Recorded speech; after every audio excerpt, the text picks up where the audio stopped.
ಈ ನಡುವೆ ರಾಜ್ಯ ರಾಜಕೀಯದಲ್ಲಿ ಈಶ್ವರಪ್ಪ ರೆಬೆಲ್ ಸ್ಟಾರ್ ಆಗಿದ್ದಾರೆ. ಶಿವಮೊಗ್ಗದಲ್ಲಿ ರೆಬೆಲ್ ಸ್ಟಾರ್. ತನ್ನ ಪುತ್ರನಿಗೆ ಟಿಕೆಟ್ ಸಿಕ್ಕಿಲ್ಲ, ಹಾಗಾಗಿ ಅದಕ್ಕೆ ಕಾರಣ ಮಾಜಿ ಸಿಎಂ BS ಯಡಿಯೂರಪ್ಪ ಅಂತ ಹೇಳಿ ಅವರ ವಿರುದ್ಧ ಬಿಜೆಪಿ ಹಿರಿಯ ನಾಯಕ KS ಈಶ್ವರಪ್ಪ ಆಕ್ರೋಶ ಹೊರಹಾಕಿದ್ದಾರೆ.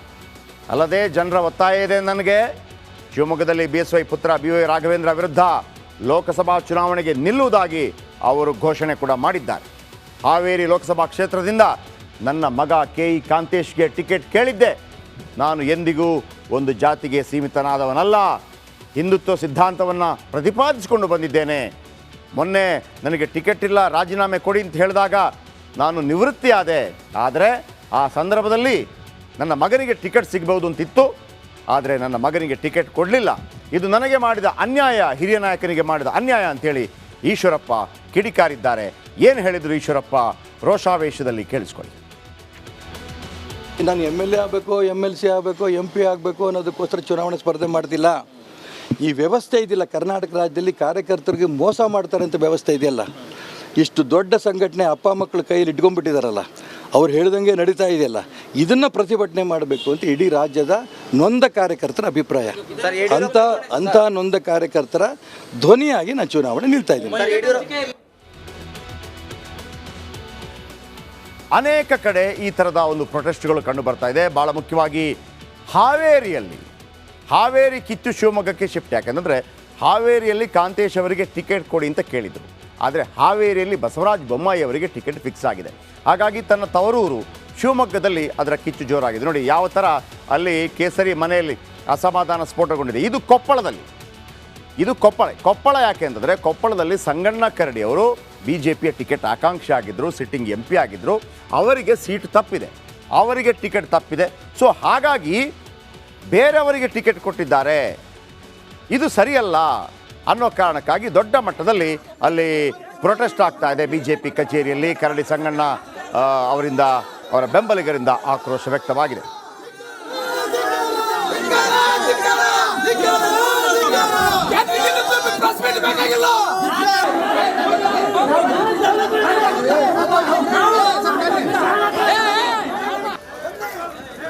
ಎರಡನೇದು ಇದು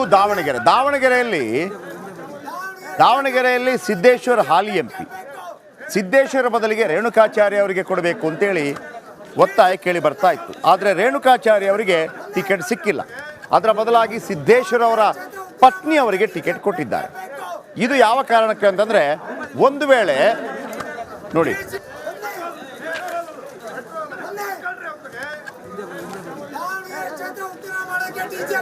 ದಾವಣಗೆರೆಯಲ್ಲಿ ಯಾವ ರೀತಿ ಪ್ರತಿಭಟನೆ. SA ರವೀಂದ್ರ ಕುಮಾರ್ ಅವರು ಕೂಡ ಇವತ್ತು ಭಾಳ ದೊಡ್ಡ ಮಟ್ಟದಲ್ಲಿ ರೇಣುಕಾಚಾರ್ಯ ಅವರ ಜೊತೆ ಸೇರಿ, ಹಿಂದೆ ಮಂತ್ರಿ ಆಗಿದ್ದರು, ಅವರು ಕೃಷಿ ಮಂತ್ರಿ ಆಗಿದ್ದರು, ನಂತರ ನಿಲ್ಲಲಿಲ್ಲ ಅವರು. ಆದರೆ ಈಗ ಸಿದ್ದೇಶ್ವರ ಅವರ ಪತ್ನಿಗೆ ಕೊಟ್ಟಿದ್ದಕ್ಕೆ ಭಾಳ ದೊಡ್ಡ ಮಟ್ಟದಲ್ಲಿ ಪ್ರತಿಭಟನೆ ವ್ಯಕ್ತವಾಗ್ತಾ ಇದೆ. ಗಾಯತ್ರಿ ಸಿದ್ದೇಶ್ವರ ಅವರಿಗೆ BJP ಟಿಕೆಟ್ ಕೊಟ್ಟಿದ್ದಕ್ಕೆ ಭಾಳ ದೊಡ್ಡ ಮಟ್ಟದ ಪ್ರತಿಭಟನೆ ವ್ಯಕ್ತವಾಗ್ತಾ ಇದೆ. ಕೊಪ್ಪಳದಲ್ಲಿ ಮುತ್ತಿಗೆ ಹಾಕಿದ್ದಾರೆ. ಒಂದು ಕಡೆ ಕೊಪ್ಪಳ, ದಾವಣಗೆರೆ, ಮತ್ತೊಂದು ಕಡೆ ಶಿವಮೊಗ್ಗ.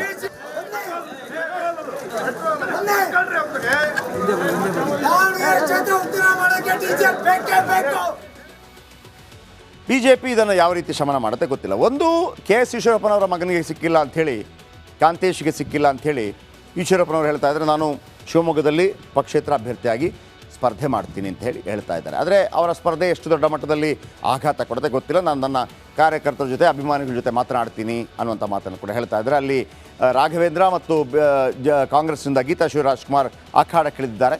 ಅಲ್ಲಿ ಕುರುಬ ಮತಗಳು ದೊಡ್ಡ ಮಟ್ಟದಲ್ಲಿ ಇಲ್ಲದೇ ಇದ್ದರೂ ಕೂಡ, ಒಂದು ವೇಳೆ ಅವರೇನಾದರೂ ಹಾವೇರಿಯಲ್ಲಿ ಕಣಕ್ಕಿಳಿದ್ರೆ ಗೊತ್ತಿಲ್ಲ, ಕಾಂತೇಶನ್ನು ಹಾವೇರಿಯಲ್ಲಿ ಏನೋ ಕಣಕ್ಕಿಳಿಸ್ತಾರೆ ಗೊತ್ತಿಲ್ಲ. ಆದರೆ ಒಂದಲ್ಲ ಒಂದು ರೀತಿಯಲ್ಲಿ ಯಡಿಯೂರಪ್ಪನವರನ್ನು ಒಂದು ರೀತಿಯಲ್ಲಿ ಕೆಣಕುವಂಥ, ಯಡಿಯೂರಪ್ಪನವರು ನನಗೆ ಸಹಾಯ ಮಾಡಲೇಬೇಕು ಅನ್ನುವಂಥ ಒಂದು ಒತ್ತಾಸೆಯನ್ನು ಮಾಡ್ತಾ ಇದ್ದಾರೆ ಪ್ರತಿಭಟನೆ ಮುಖಾಂತರ. ಮತ್ತೊಂದು ಕಡೆ ಕೊಪ್ಪಳದಲ್ಲಿ ಸಂಗಣ್ಣ ಕರಡಿ ಅವರಿಗೆ ಟಿಕೆಟ್ ಸಿಕ್ಕಿಲ್ಲ. ಸಂಗಣ್ಣ ಕರಡಿ ಏಕಮೇವಾದ್ವಿತೀಯ, ಅಂದರೆ 9 BJPಯ ಲಿಂಗಾಯತ MPಗಳ ಪೈಕಿ ಪಂಚಮಸಾಲಿ ಲಿಂಗಾಯತ ಅವರೊಬ್ಬರೇ. ಸೊ ಹಾಗಾಗಿ ಅವರಿಗೆ ಟಿಕೆಟ್ ಸಿಕ್ಕಿಲ್ಲ. ಯುವ ಡಾಕ್ಟರ್ಗೆ ಟಿಕೆಟ್ ಸಿಕ್ಕಿರುವಂಥದ್ದು ಎಲ್ಲರನ್ನ ಕೆರಳಿಸಿದೆ. ಅಲ್ಲೂ ಕೂಡ ಕಲ್ಲು ತೂರಾಟಗಳಾಗಿದೆ. ಮತ್ತೊಂದು ಕಡೆ ದಾವಣಗೆರೆಯಲ್ಲಿ ಸಿದ್ದೇಶ್ವರ ಅವರ ಪತ್ನಿಗೆ ಟಿಕೆಟ್ ಕೊಟ್ಟಿದ್ದಕ್ಕೆ ಭಾಳ ಕೋಪ ಅಲ್ಲಿ ಜನಗಳಿಗೆ. ರೇಣುಕಾಚಾರ್ಯ ಕೂಡ ಜಾಸ್ತಿ ಮಾತಾಡಿದ್ದಾರೆ. ಈ ನಡುವೆ ಪಟ್ಟಿ ಬಿಡುಗಡೆಯಾದ ಬಳಿಕ ಕರ್ನಾಟಕದ BJP ಕೊತ್ತ ಕುದೀತಾ ಇದೆ. ಒಬ್ಬೊಬ್ಬರೇ ನಾಯಕರು ಬಂಡಾಯದ ಬಾವುಟ ಹಾರಿಸ್ತಾ ಇದ್ದಾರೆ. ಸ್ವಪಕ್ಷೀಯರ ವಿರುದ್ಧವೇ ಆಕ್ರೋಶ ಹೊರಹಾಕ್ತಾ ಇದ್ದಾರೆ. ಒಟ್ಟು 20 ಕ್ಷೇತ್ರಗಳಲ್ಲಿ ಅಭ್ಯರ್ಥಿಗಳನ್ನು ಅಖೇರುಗೊಳಿಸಲಾಗಿದೆ. 10 ಸಿಟ್ಟಿಂಗ್ MP ಗಳು ಚೇಂಜ್ ಆಗಿದ್ದಾರೆ. ಅದರಲ್ಲಿ ಒಬ್ಬರು MP ಚೇಂಜ್ ಆಗಿ ಮತ್ತೊಂದು ಕ್ಷೇತ್ರಕ್ಕೆ ಬಂದಿದ್ದಾರೆ. ಈ ಎಲ್ಲ ಭಾಗಗಳಲ್ಲಿ ಯಾವ ರೀತಿ ಪ್ರತಿಭಟನೆ ವ್ಯಕ್ತವಾಯಿತು ಬನ್ನಿ ನೋಡೋಣ.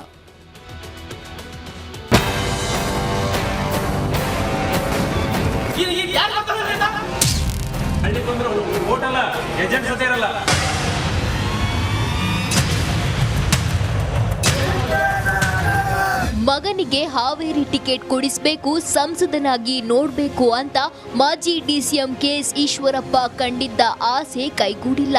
ಆದ್ದರಿಂದ ಈಶ್ವರಪ್ಪ ಗರಂ ಆಗಿದ್ದಾರೆ. CT ರವಿ ಮನವೊಲಿಕೆಗೆ ಬಗ್ಗದೆ ಅಸಮಾಧಾನ ಹೊರಹಾಕಿದ್ದಾರೆ. ಆದರೆ ನಿಮ್ಮ ಮಗನಿಗೆ ಪರಿಷತ್ ಟಿಕೆಟ್ ಕೊಡ್ತೀನಿ ಅಂತ ಹೇಳಿದ್ದಾರೆ ಅಂದ್ರೂ ಈಶ್ವರಪ್ಪ ಒಪ್ತಿಲ್ಲ.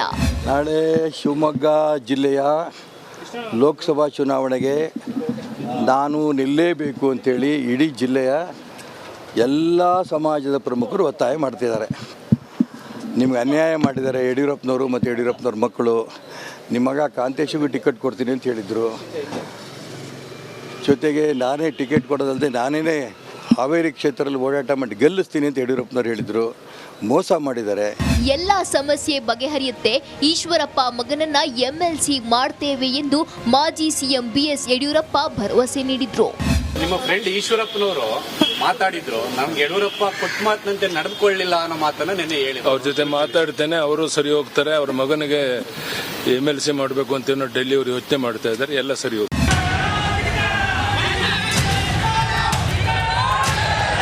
ಕೊಪ್ಪಳದಲ್ಲೂ ಕರಡಿ ಸಂಗಣ್ಣ ಬೆಂಬಲಿಗರ ಆಕ್ರೋಶ ಭುಗಿಲೆದ್ದಿದೆ. ಬಿಜೆಪಿ ಕಚೇರಿಗೆ ಮುತ್ತಿಗೆ ಹಾಕಲಾಗಿದೆ. ನನಗೆ ಟಿಕೆಟ್ ಸಿಗದಿದ್ದಕ್ಕೆ ಕಾರ್ಯಕರ್ತರಿಗೆ ಅಸಮಾಧಾನ ಇದೆ. ಪಕ್ಷದ ನಿರ್ಧಾರಕ್ಕೆ ಎಲ್ಲರೂ ಬದ್ಧರಾಗಿರಬೇಕು ಎಂದು ಸಂಗಣ್ಣ ಹೇಳಿದ್ರು. ಆಕ್ರೋಶಭರಿತವಾದಂಥ ಅಸಭ್ಯ ಸಂಸ್ಕೃತಿ ಆಗಬಾರ್ದು. ಕಾರ್ಯಕರ್ತರಿಗೆ ನೋವು ಇರ್ಬೋದು, ಇಲ್ಲ ಅಂತಲ್ಲ. ಅದನ್ನು ಹೇಗೆ ಬಗೆಹರಿಸಬೇಕು, ವರಿಷ್ಠರ ಜೊತೆ ಮಾತಾಡಬೇಕು, ಜಿಲ್ಲಾ ವರಿಷ್ಠರ ಜೊತೆ ಮಾತಾಡಬೇಕು. ಅದನ್ನು ಮಾಡೋದು ಬಿಟ್ಟು ನಾವು ಕಾನೂನನ್ನ ಕೈಗೆ ತೆಗೆದುಕೊಳ್ತಕ್ಕಂಥದ್ದು ಆಗಬಾರ್ದು ಅಂತ ಮತ್ತೊಮ್ಮೆ ನಾನು ನಮ್ಮ ಏನು ಕಾರ್ಯಕರ್ತ ಬಂಧುಗಳಲ್ಲಿ ವಿನಂತಿ ಮಾಡ್ತೀನಿ.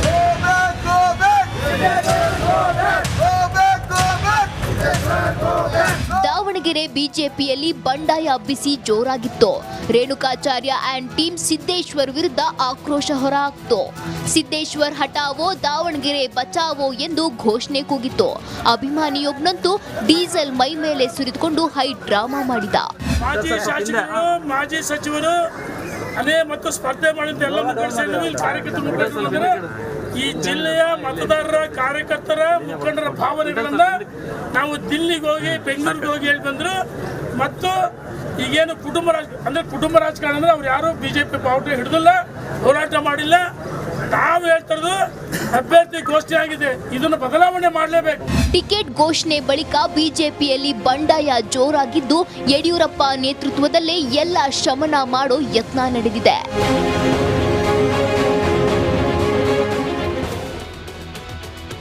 ಗಾಯತ್ರಿ ಸಿದ್ದೇಶ್ವರ ಅವರಿಗೆ ಕೊಟ್ಟದಕ್ಕಾಗಿ ರೇಣುಕಾಚಾರ್ಯ ಕೆಂಡಾಮಂಡಲವಾಗಿದ್ದಾರೆ. ಕುಟುಂಬ ರಾಜಕಾರಣ ಅಂತ ಒಮ್ಮೆ ಅವರ ಬಾಯಲ್ಲಿ ಬಂತು. ಆಮೇಲೆ ಕುಟುಂಬ ರಾಜಕಾರಣ ಅಂತ ಹೇಳಿದಾಗ ಅವರಿಗೆ ಯಡಿಯೂರಪ್ಪ ಆ್ಯಂಡ್ ಅವರ ಮಕ್ಕಳ ಬಗ್ಗೆ ನೆನಪಾಯಿತು. ತಕ್ಷಣವೇ ಚೇಂಜ್ ಮಾಡಿದರು.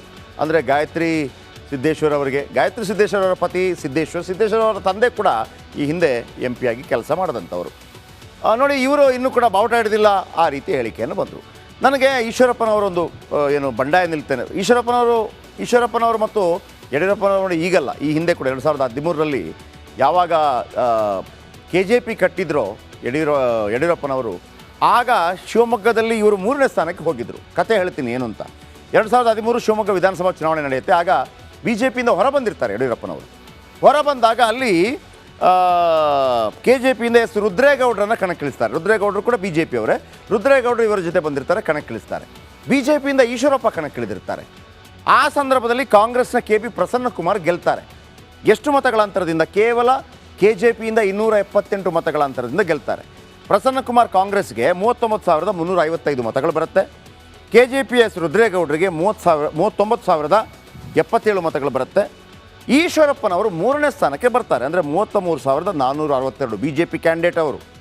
ಮೊದಲನೇ ಸ್ಥಾನ ಕಾಂಗ್ರೆಸ್ಗೆ, 2ನೇ ಸ್ಥಾನ KJPಗೆ, 3ನೇ ಸ್ಥಾನ BJPಗೆ. 33,000 ಓಟುಗಳು ಬಂದಿರುತ್ತೆ.